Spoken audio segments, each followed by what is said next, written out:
want to welcome everybody today into our church community. It is indeed a privilege to have all the friends and family, loved ones, church members related to the Oliver family here today. All week as I've been getting ready for this event today, for our gathering today, to remember Fred, I've talked with a number of people, and over again, some of those folks have said to me in sympathy with all of us and with what we are about to do together today, they have said this is just going to be such a hard day. Such a hard day for everyone gathered as everyone gets together and collectively asks why. So I've been thinking about that all week. As I've talked with Jen, but in particularly as I've been talking with Jean. Jean, I think, as everyone knows, is my parishioner, but he is also my neighbor. In a sense, my children's adopted grandpa, and also my friend. And as I've sat and listened with Jean, not only over this past couple weeks, but also especially over this past week, what I've noticed most as I've listened to his words and listened to him speak his heart, I've noticed that he has not spent a lot of time talking about and asking that question, why? Why did this happen? Rather, as I've listened to my friend closely, what I've heard instead are stories and memories, but mostly, in 100 different ways, I've heard Jean say, I wish I had more. Wish I could see Fred again. Wish I could talk with Fred again. I wish I could be with Fred again. I want more. Not why, but I wish I had more. Friends, I think that Jean is not alone in this today. I think in a very real sense, this is why we all gather, and it's the huge gift of us gathering here today. As we all gather together to express our desire and our feeling that we wish we had more. And that is also rooted, of course, in this knowing, this deep wisdom that Fred's life was full and good and such a gift. And so I welcome all of us today, not just to the celebration of the feeling of wanting more, but also to the celebration of a good and blessed life. Welcome, friends. Let us begin. And as we begin, I invite Jane, Fred's brother, to come forward.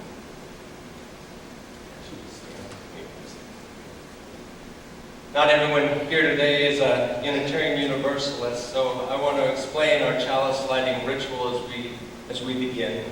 In a moment, Jamie will help me light our chalice, and in the context of a worship ceremony, the chalice for Unitarian Universalists represents the values of our faith. But in the context of a memorial service, the chalice that we light, the flame that we kindle today represents instead the spirit of our loved ones and the way that their spirit will live on within all of us. And so it seemed fitting that today, Jamie, Fred's brother, would light our flame.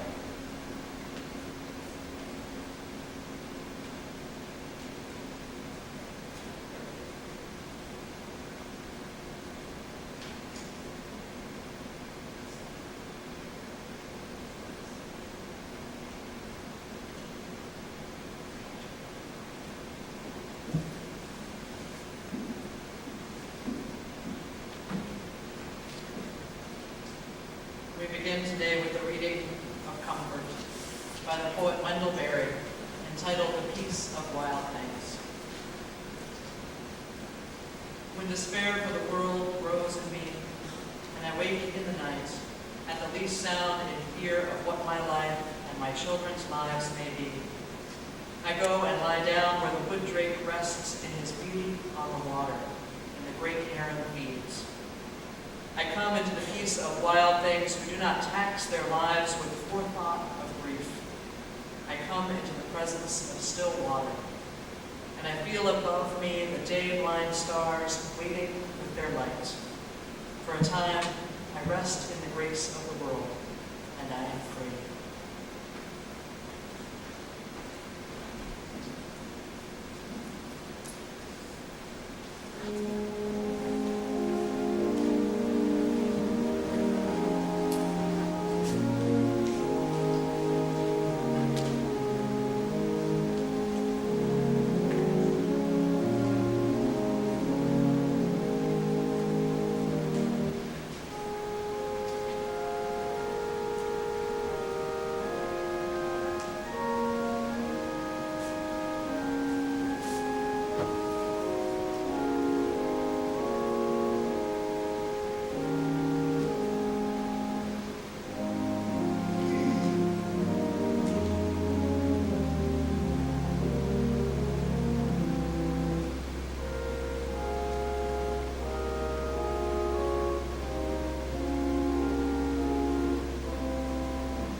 I didn't have the pleasure of knowing Fred myself, but I can tell from all the stories I've heard over the last few weeks that I would have very much enjoyed his company. Born in 1957 to Jean and Carol, Fred was the first child of the family, with brother Jamie and sister Catherine following soon after. Fred was an exceptional student from the time that he was a child, and folks knew him as a quiet, serious, and sensitive kind of person. When Fred was just 4 years old, his family purchased a plot of land up on Cuca Lake, and summers were spent there camping and swimming. Over time, the accommodations, I'm told, became a bit more luxurious, complete with a trailer and the kids sleeping on air mattresses on a bunk frame, and the place even boasted cold running water. Fred spent time at the lake every summer growing up, and more recently, he enjoyed getting out for weekend hikes sometimes in the Adirondacks with colleagues. As a young child, Carol remembers not just Fred's brilliance, but also his sensitivity. Sitting in his high chair, out of sight of the front door, he'd hear the mail arrive and he'd pipe up, announcing correctly exactly who the mail was from that day. Growing up, the neighbors called him Friendly Freddie, and Fred was thoughtful and sensitive in so many ways that not everyone knew. Fred was also, when told, a fan of a particular family recipe for blonde brownies, a recipe that was passed down from Jean's mother. They were a hit with everyone in the family, but Fred loved them especially. And one day he and Jamie decided they wanted a pan all for themselves. Now Carol said, sure, go right ahead, you can make them. And Fred, just to be sure that nobody else got into them, decided to add some green food coloring to his first chemistry project. And nobody else did eat them. They were all for those two. From a very young age, it was clear that Fred was incredibly smart. He read everything and was almost always seen holding a book.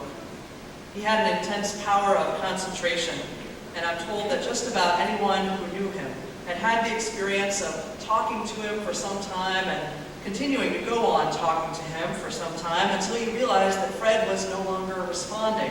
He had turned his attention to the book that he carried with him, and he was fully engrossed in it, fully engaged in thought and in his book. It was quintessential Fred. Fred excelled in math and in science, even as a kid, and his family and friends remember Fred shocking him with all that he could do as a teenager. On one occasion, as part of a particular science experiment at school, Fred got a hold of just the right chemicals, mixed them up, and reached into a beaker and pulled out a nylon string. Later, when Fred's high school acquired a computer, which was no small feat in the 70s, Fred got very interested in it. Now, it was the kind of computer that took up an entire room, and it was long before the personal computers that we have today. Fred took on learning about computer programming as an extracurricular activity, and in time, he noticed that when you put a radio next to the computer created this interference and caused tones to be made on the radio. And being Fred, he didn't just leave the discovery there. He characterized the different tones that could be made on the radio to musical notes, and he wrote a program that caused the computer to play a few songs on the radio, surprising all of his fellow students. Now, maybe Fred knew about music because he played the trumpet growing up, maybe because music was so present in his house. He played the trumpet and also played in the band at school. He attended Sunday school here, starting at the age of 11, and he graduated from Pittsford-Mendon High School in 1975 and went on to attend Rensselaer Polytechnic Institute, where he studied computer engineering. This was a very intensive course of study, and Fred's brother Jamie remembers walking into Fred's room after he'd come home from his second year of college and seeing one of his books sitting there. It had a simple title, just one word, Gravity, and the book was as thick as a phone book, at least. Jamie says it did nothing to relieve his fears about heading off to college. Fred met his wife, Taryn, while he was a student at RPI, and she worked there as a computer operator. The two were married for 26 years. Together, they moved to Massachusetts after Fred had graduated. He joined a small company called Raster Technology, and Taryn worked for Honeywell. Together, they built a home where they lived for the last 19 years. The neighbors there all enjoyed Fred, and they knew him as the kind and gentle man that so many of us know here. Taryn and Fred enjoyed traveling together early in their relationship on cruises and also on a unique trip to England, where they flew home on the Concord. A quiet man, Fred was a stoic, sensitive person who was empathetic and understood what others might be feeling. He took time to think when answering a question, always offering a thoughtful, precise, accurate, and logical answer. This thoughtfulness and kindness could surprise even his family at times. For example, the year after Fred's mother's home was burglarized and she lost all of her jewelry, Fred sent a thoughtful package with a pin and 2 pairs of earrings to begin to replace her collection.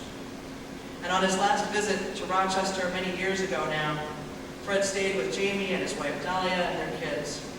Now, Dahlia is from Brazil, and unbeknownst to anyone, Fred had taken it upon himself to start taking night classes at a community college to learn Portuguese, so that when he arrived, out of the blue, he could just begin speaking to Dahlia in her native tongue.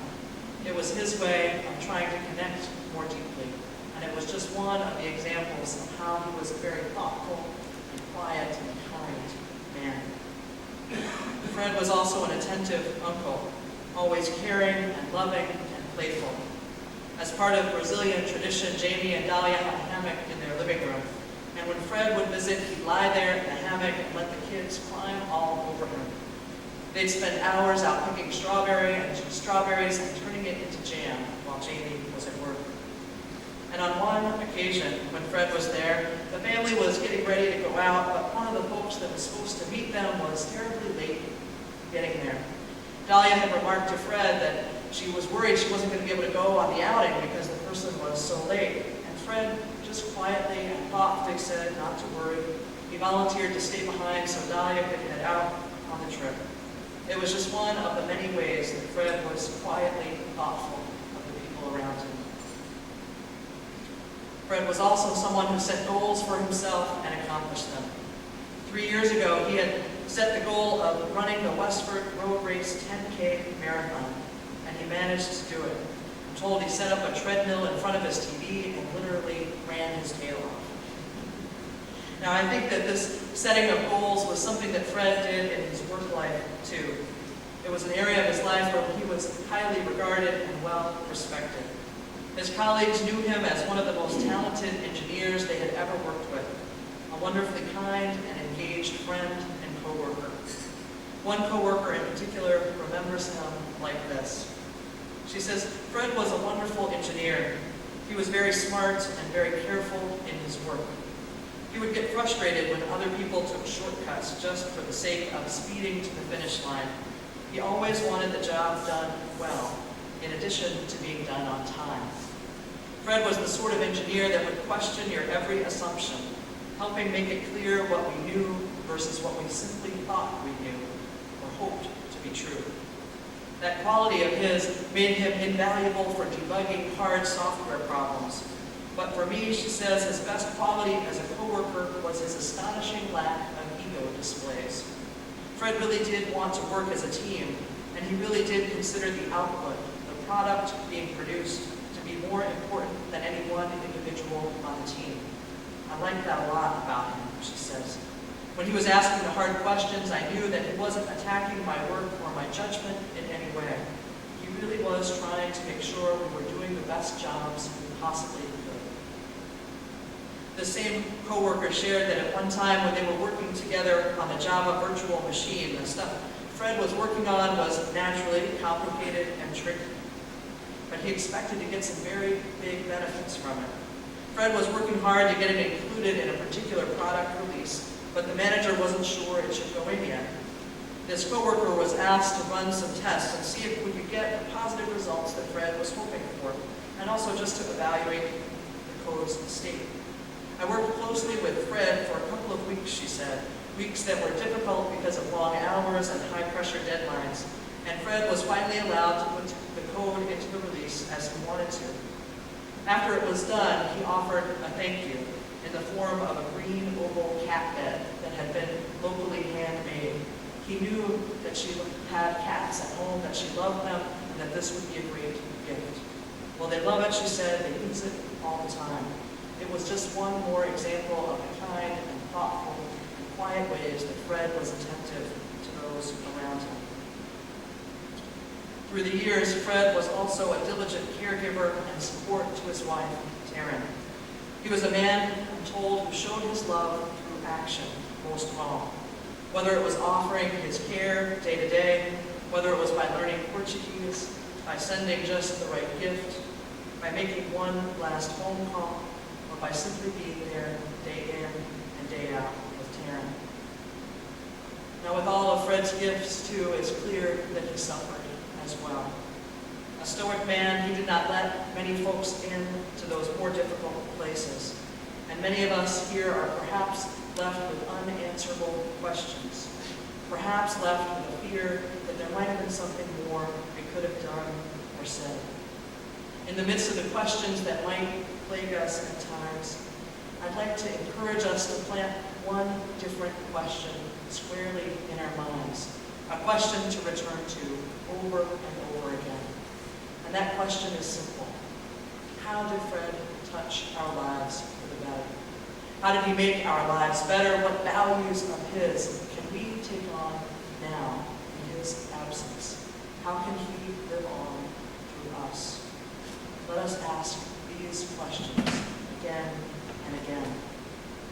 For even in the midst of death, we say yes to life. We say yes to life and today.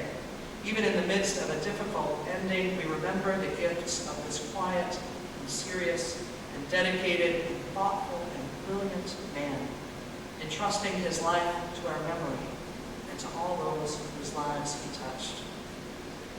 May we be gentle with ourselves and with each other in these days and in all the time ahead. May we strive ever to allow compassion to come before judgment as we remember, as we grieve, as we celebrate this life that touched our own. May it be so, and amen.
As we remember Fred today, for many of us it is the stories of his life that will sustain us in the days ahead.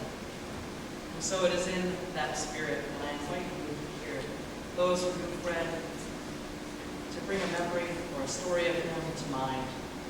And if you are willing and able to share that brief story with us, come forward to the microphone.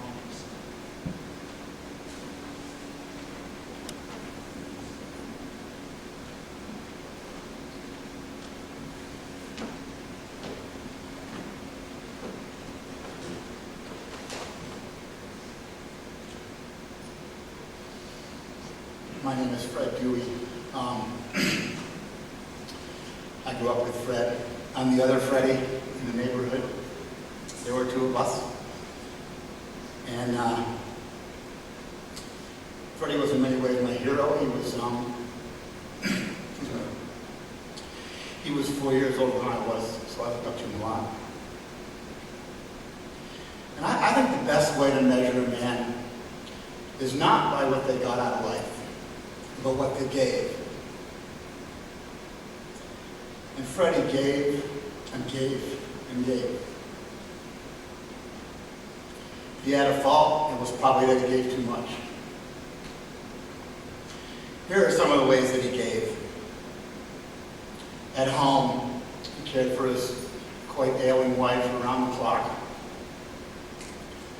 You know, we all go to our wedding and the minister says, in sickness and in health, and we go, yeah, whatever, because we're all about, 25 years old. And Freddie took that vow really seriously. And he gave all that he could to his wife, like he promised. At work, he made a huge impact. At places like Sun Microsystems, which is where I knew him, and also at a startup company called Raster Graphics. At Raster, he was instrumental in the company's success. He was a brilliant computer scientist. He often found solutions to problems that literally no one else knew how to solve. During the time that I worked with him at Sun Microsystems, I worked in Silicon Valley out in California, and he worked in Boston. The guy was legendary. I mean, everyone around the world in Sun Engineering knew of the amazing Fred Oliver because the guy could solve problems nobody else could solve, especially in the area of computer graphics. Another way he gave was as a child. I often think about who contributed to me, the man that I am. And I think about the people who have contributed to the formation of me. And Freddie was one of those people.